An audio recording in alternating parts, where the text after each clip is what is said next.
C'est le fait de, à travers un Instagram, faire découvrir les différents lieux de l'interface ville-port.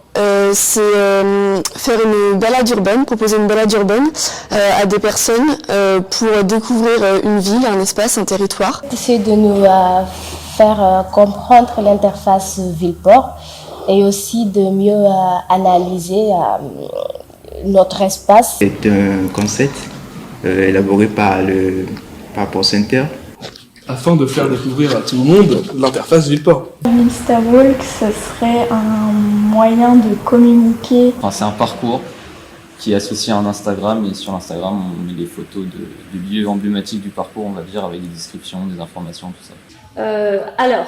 L'idée du concept Instawalk en fait vient d'un projet qui a été mené par un professeur à l'université de Rotterdam avec ses élèves pour leur faire découvrir le port et l'interface ville-port.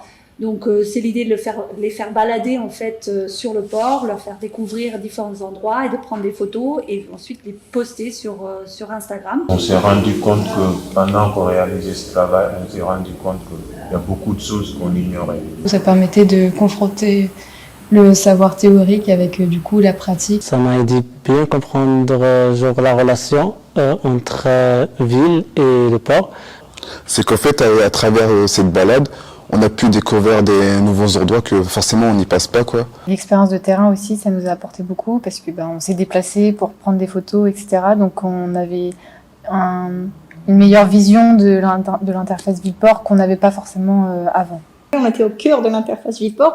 Sans vraiment, c'est-à-dire on marchait, on savait pas si c'était de la ville-port ou du port tout simplement, mais c'était au fur et à mesure des balades, je crois qu'on l'a fait 3-4 fois, du coup c'était au fur et à mesure de la balade qu'on s'est imprégné les lieux, puis on s'est imprégné justement de ce qu'est l'interface ville-port. Une fois sur le terrain, on se rendait compte des choses dont le prof nous a parlé, qu'on a pu observer en réalité, et grâce à nos analyses, on a pu faire une distinction.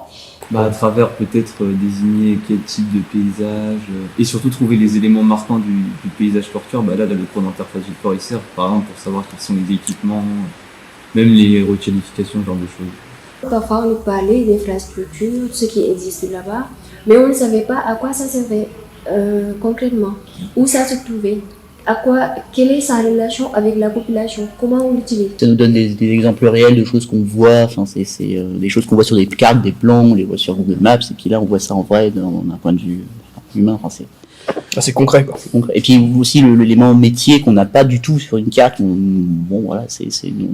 C'est une carte, c'est inerte, alors que là on voit qu'il y a des gens qui travaillent, des mouvements, des choses, des flux. En allant sur le terrain, on a pu découvrir d'autres métiers du port du Havre. On a vu l'amanage, on a vu des pilotages et tout ça. Et ça, vraiment, on n'en avait jamais vu. Et on remarque aussi que l'étude de terrain et l'étude théorique, c'est quand même deux choses différentes. C'est intéressant parce qu'il y a vraiment... il ressort, en fait, il y a un besoin de connaissance du terrain, en fait, de l'environnement général de notre université dans cette magnifique ville portuaire.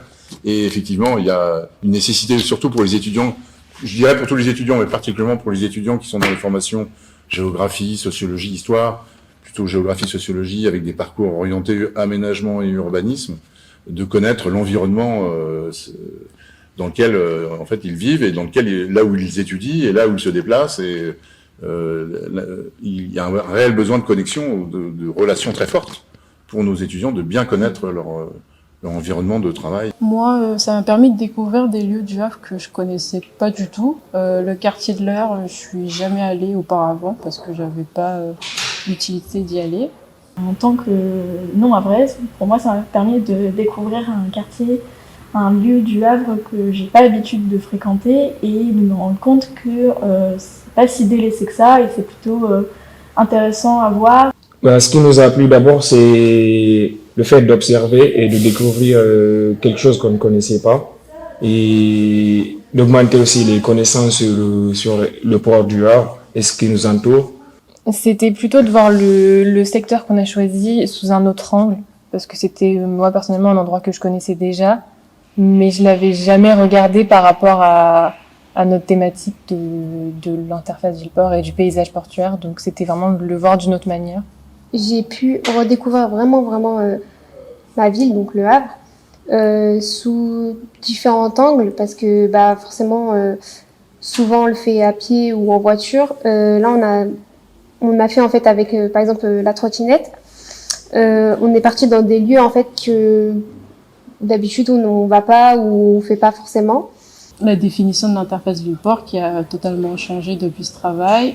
J'ai été émerveillé par vraiment le port dans son ensemble. Le design, le fait de créer un Instagram, c'était compliqué mais c'était vraiment agréable. Ça m'a permis d'approfondir mes connaissances sur l'histoire des bassins.